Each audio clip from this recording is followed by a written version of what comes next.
There's no feeling more intense than starting over.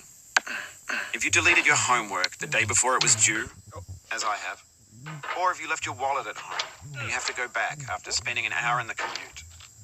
If you won some money at the casino and then put all your winnings on red but it came up black. If you got your best shirt dry cleaned before a wedding and then immediately dropped food on it. If you won an argument with a friend and then later discovered that they just returned to their original view.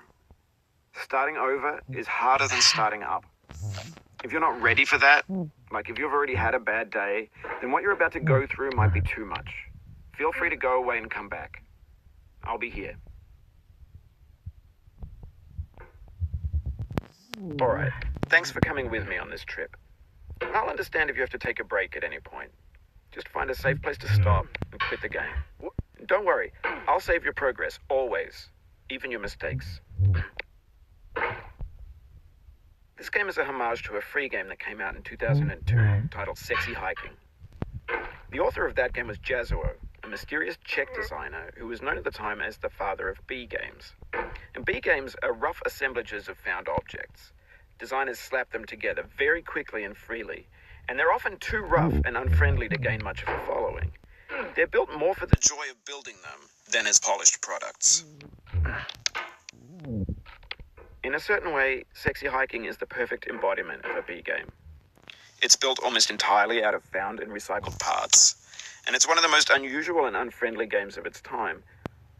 In it, your task is simply to drag yourself up a mountain with a hammer. That act of climbing, in the digital world or in real life, has certain essential properties that give the game its flavor. No amount of forward progress is guaranteed. Some cliffs are too sheer or too slippery, and the player is constantly, unremittingly in danger of falling and losing everything. Anyway, when you start Sexy Hiking, you're standing next to this dead tree that blocks the way to the entire rest of the game. It might take you an hour to get over that tree, and a lot of people never got past it. You prod and you poke at it, exploring the limits of your reach and your strength, trying to find a way up and over. And there's a sense of truth in that lack of compromise. Most obstacles in video game worlds are fake. You can be completely confident in your ability to get through them once you have the correct method or the correct equipment or just by spending enough time.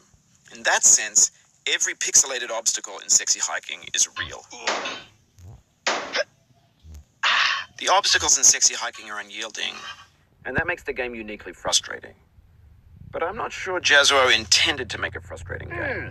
The frustration is just essential to the act of climbing, and it's authentic to the process of building a game about climbing. A funny thing happened to me as I was building this mountain. I'd have an idea for a new obstacle, and I'd build it, test it, and it would usually turn out to be unreasonably hard.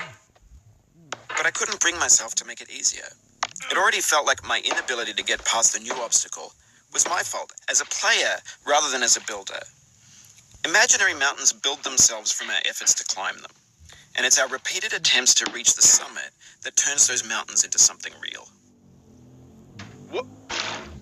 When you're building a video game world, you're building with ideas, and that can be like working with quickset cement. You mold your ideas into a certain shape that can be played with, and in the process of playing with them, they begin to harden and set until they're immutable.